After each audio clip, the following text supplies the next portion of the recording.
Hello, in front of me I've got Motorola Moto G100. In this video I'll show you how to change battery sound.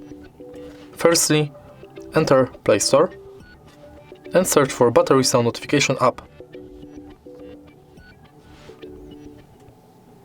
Now install this app.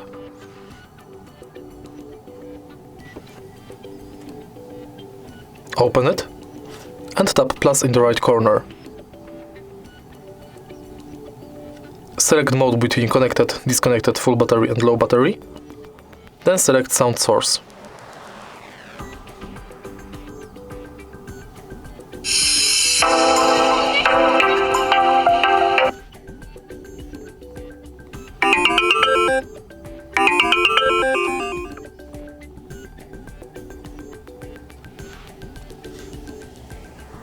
Disconnected. Now name your function, give it description and tap this button to save. And now you've got your new battery sound. If you find this video helpful, please leave like, comment and subscribe.